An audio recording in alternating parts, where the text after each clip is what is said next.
Good morning. It's good to be back with you. As I think Jordan was hinting at over the last few weeks, that there's a guest speaker this morning. It's just really been, these last few weeks have been really hectic in the church. Time seems to be flying past. Before we know it, it's Friday again, and we have to be looking at from the pastor's desk, and then it's Sunday, and then we think, well, we've got Monday off to take a break, and then we suddenly realize, well, it's Thursday again, Friday and Sunday. It really has been an interesting few weeks, and then it's been an interesting few months as lockdown has changed, and for me, lockdown has revealed many strengths in the church, but also has revealed, I think, many weaknesses within the church. And I think for our weaknesses, we should be praising God, saying, Lord, thank you that you've showed us that there are places where we're not doing what we should be doing, and we could be doing it better. And so thank you for that. But we praise you too for the way the Lord, in a way, has challenged so many of us to step up in our faith, to step up in our reaching out, in our touching of other people's lives. And that's a little bit of what the passage I want to share with you this morning really talks about us making a difference in other people's lives. And so I found it interesting even last week when Jordan shared from 1 Thessalonians chapter 4, and he looked at verse 9 and 10, talking around love for each other. What I found really interesting, where he begins in verse 9 and says, we really don't need to write to you about this love, but actually he did. He wrote anyway, because I think we sometimes, in our complacency as Christians, in our complacency of mature Christians being around for a while, forget about how we are supposed to love each other, how we are supposed to treat each other. And so I think sometimes we do need to have a letter written to us to remind us, or somebody to speak to us, or a sermon for us to listen to, or even the words of a song to remind us of the responsibility that we have as Christians into the lives of other people, into the lives of Christians as we love each other, in our relationship with God as we love Him, but then very importantly in our love for those who do not yet know Jesus, in our love for them. How do we treat them? How do we respect them? And Jordan shared quite a bit around how we tolerate, and often that can be misconstrued, and often we use it, I think, as an excuse not to be true witnesses for God. So let's move on a little bit now. I don't want to repeat what he said. You got that from last week. If you didn't, please go back and listen to that. But I just want to look at the next two verses then of 1 Thessalonians chapter 4. Let me just read to you from verse 11 and 12, and then just open it up very briefly for you this morning. Make it your ambition to lead a quiet life, to mind your own business, and to work with your hands, just as we told you, so that your daily life may win the respect of outsiders, and so that you will not be dependent on anybody. Very, very simple lines that are written here, very simple pieces of advice that Paul gives to us, but really ones that have a big impact on us. Firstly, make it your ambition to lead a quiet life. That for many of us, things for us as we grow as Christians, that would be, well, that I'm saved now, let me just step back, let me not get involved in anybody, let me just make sure that what I do keeps me safe. But the words here is almost, in the other translations would be aspire to it. It's almost a command to us that the quiet lives we lead need to not be quiet that we're separated from the world, but lives that are worthy of God's calling on us, lives that are exemplary in the way we treat people, lives that when people look at us, they see Christ.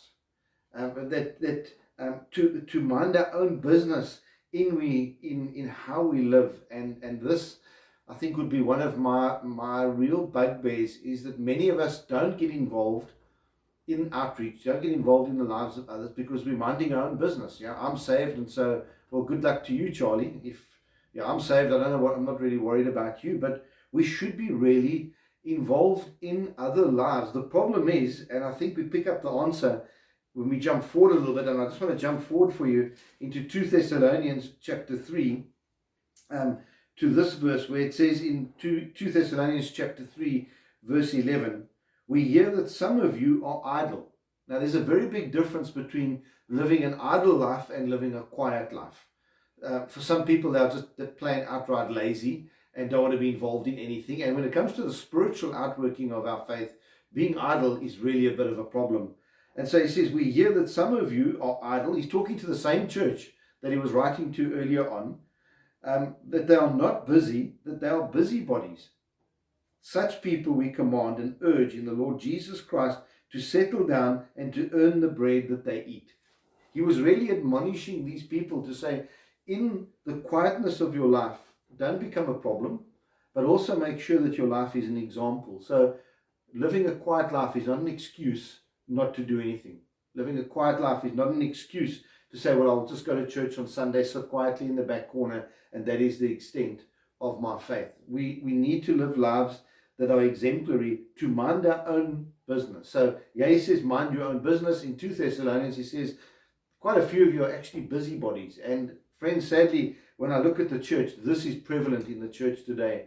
Busybodies, people that are interfering under the guise of Christian work, under the guise of caring for people, are actually busybodies. They meddle and they interfere and they murmur and they dig where they shouldn't be digging just to find out other people's business. And so when it says mind your own business in this and work with your hands, just as we told you, what it's saying is look to what is yours and do what is yours. And if other people have the things they're dealing with, then leave them with those things. Don't interfere with things that don't concern you. And we love to in Afrikaans, it's amper ons krap aan ander mense se tuine. Yeah, we dig in other people's gardens where we shouldn't be, but we love to do that under the guise of being Christian, under the guise of loving one another. Yeah, I love you as a brother, I love you as a sister, and so I want to interfere in your life. And often it's for a very wrong reason. It has nothing to do with us being there to support you. It's actually so that I can get the juicy tidbits that I can share with other people as I meet with them for tea when I do my rounds and go and visit. And so our ambition then should be to lead this quiet life that is exemplary. The quietness then is not that we don't say anything or do anything, but the life is a life that is involved in the things of God, involved in maybe in study as one of the things of our quiet life, involved in meditation on God's word, involved especially in the context of what he's saying here, this quiet life that is not interfering or meddling or criticizing or digging into other people's gardens. It's such a problem within the church today, and sadly so many people seem to leave the church today because of this very issue. And Paul's writing to us here saying you need to make sure that the example you set is the right one. He does remind them too that they need to be working. And then he goes on, and we have touched on this before in our morning sessions. Work with your hands as we have told you, so that your daily life may win the respect of outsiders and that you will not be dependent on others. So that the things that you do, number one, will win the respect of other people.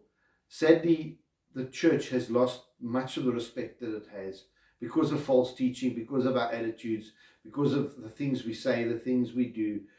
Where so many things in the past were built by the church. When we consider America for one, when we think of all the schools, the colleges, the universities, hospitals, how many of them were built by the hands of Christians or through the finances of Christians?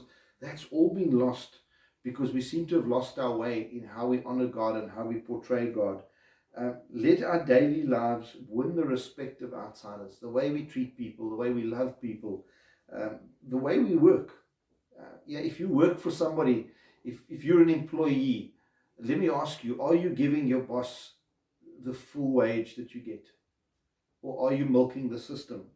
Again, just the reverse, if you're an employer, are you paying, maybe some of your employees, and this is said very tongue-in-cheek, maybe some of your employees, you need to pay less because they're actually not doing what they should be doing. But as Christians, we should be working in a way that our daily lives reflect who Jesus is and reflect the ultimate gift that he gave to us, that we win the respect of outsiders. It's time for us as a church to start winning it back, the respect of the world, to start gaining ground again. And this is where we should be looking to coronavirus and saying, Lord, what an opportunity you have given us to win the respect of outsiders. As we go out, when we look at people that are working in feeding schemes, people that are providing PPE, people that are involved in counseling and caring, this is the chance that we have had. God has given us this incredible opportunity to win the respect again of the outsiders, not as so many have done, to use this time to milk the coffers.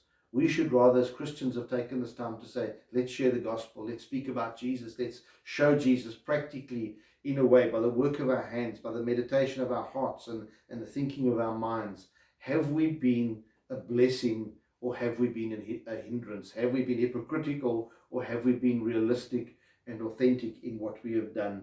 That outsiders will look to us and respect us. And it goes on, and I've shared a lot on this, so I'm not going to speak much on it. We build the respect of the outsiders so that we don't become dependent on anybody. And the church, sadly, still becomes the place where we seem to collect the people who come not for the right reasons. Yes, they come for healing, they come for fellowship, they come for the gospel, but added to that comes the sidebar of they come to be dependent on us. And as the church, we need to wake up a little bit to those people. We need to love and we need to encourage, but we also need to win respect in the way we deal with people, for those who are milking the system in a way. It's, for me, this is a passage that actually probably needs to be opened up far more in the way the church lives and the way we reach out through this brotherly love, how we treat each other, how we work, how we spend our time, how we build a kind of relevance to the world around us, how we build credibility within the church. We lack so much, and the church has fallen far behind. And coronavirus has given us an opportunity, and I'm hoping that the daily life of the church, I'm hoping the daily lives of Westwayers have become such that they've gained the respect of outsiders, and that people would look to us and say, that is what I think Christians should do, that is the way they should live. So let me ask you, are you minding your own business? Even today, the things you had planned, the things you did yesterday, the things you're thinking of yesterday, are you minding your own business, or are you a busybody? Is the work of your hands creative, productive? Is it giving value for those that are paying for it? Are you creating respect from others for us because of the way you are? And then finally, have you become a burden to the church, or are you able to find and pay your own way? And so, yeah, very short for you this morning, maybe a bit challenging, maybe some work for me as well to work out in my own journey. And so, great to have been with you again. Hopefully one of us will be back with you next week. I know it's a public holiday next week, Thursday. We'll see on Friday if we take a holiday or not from you as well. But I really trust you'll enjoy this weekend. Things have changed after our president spoke during this week and changed things for us. Let's still remember that this virus is still around, and let's still keep safe. Let's follow the rules. Let's look after each other. Let's love each other by doing what we're supposed to. And so stay blessed and stay safe.